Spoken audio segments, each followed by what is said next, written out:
Assalamualaikum warahmatullahi wabarakatuh. Perkenalkan, saya Fadila Ramawati. Saya di sini ingin menjelaskan mengenai darah. Pengertian darah. Darah adalah cairan yang mengalir melalui pembuluh darah, jantung, dan paru-paru. Darah terdiri dari plasma, sel darah merah, sel darah putih, dan trombosit. 1. Plasma. Plasma adalah cairan berwarna kekuningan yang membentuk sekitar 55% dari volume darah. Plasma mengandung air, protein, elektrolit, nutrisi, hormon, dan limbah. 2. Sel darah merah atau eritrosit adalah sel darah yang paling banyak. Sel darah merah mengandung hemoglobin yang mengikat oksigen dari paru-paru dan membawanya ke seluruh tubuh. Ketiga, sel darah putih atau leukosit adalah sel darah yang berperan dalam sistem kekebalan tubuh. Sel darah putih dapat menyerang dan menghancurkan kuman dan bakteri penyebab penyakit. Yang keempat, trombosit. Trombosit adalah sel darah yang berperan dalam pembekuan darah. Trombosit dapat membentuk bekuan darah yang menghentikan pendarahan. Fungsi darah. Darah memiliki banyak fungsi penting, diantaranya 1. Mengangkut oksigen dari paru-paru ke seluruh tubuh. 2. Mengangkut nutrisi dari usus ke seluruh tubuh.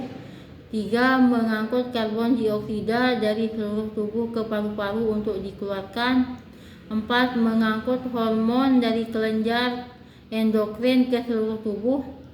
5. Mengangkut limbah dari sel ke organ ekskresi. 6. Membantu dalam sistem kekebalan tubuh. 7.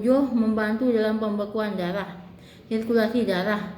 Sirkulasi darah adalah proses aliran darah melalui tubuh. Sirkulasi darah terdiri dari dua jenis, yaitu sirkulasi sistemik dan sirkulasi pulmonali. Sirkulasi sistemik adalah sirkulasi darah yang mengalir dari jantung ke seluruh tubuh dan kembali ke jantung. Sirkulasi sistemik bertanggung jawab untuk mengangkut oksigen dan nutrisi ke seluruh tubuh, serta mengangkut karbon dioksida dari seluruh tubuh ke paru-paru. Sirkulasi pulmonal adalah sirkulasi darah yang mengalir ke jantung, dari jantung ke paru-paru dan kembali ke jantung. Sirkulasi pulmonal bertanggung jawab untuk mengangkut karbon dioksida dari jantung ke paru-paru, serta mengangkut oksigen dari paru-paru ke jantung.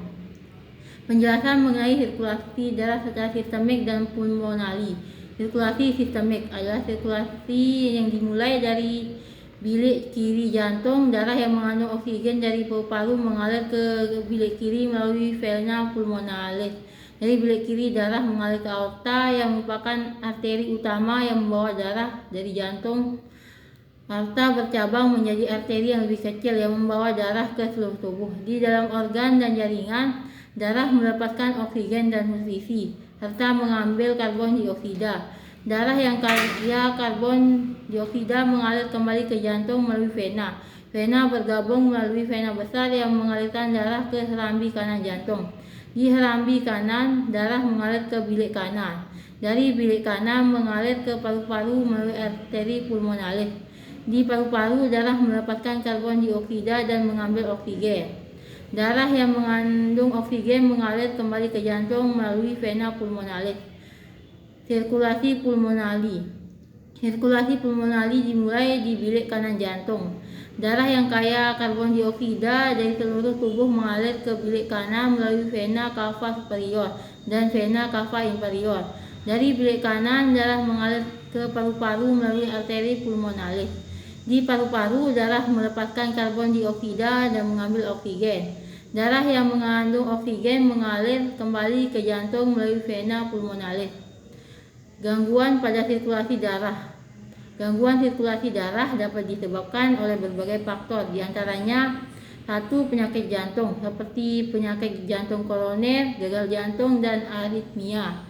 2. Penyakit pembuluh darah seperti aterosklerosis, trombosis, dan emboli. 3. Penyakit paru-paru seperti asma, bronkitis, dan pneumonia. 4. Penyakit darah seperti anemia, leukemia, dan trombositopenia. Gangguan sirkulasi darah dapat menyebabkan berbagai gejala, diantaranya yang pertama nyeri dada, sesak napas, pusing, lemah, kelelahan, kram otot, dan pingsan. Sekian dari saya. Wabillahi taufiq wal hidayah. Wassalamualaikum warahmatullahi wabarakatuh.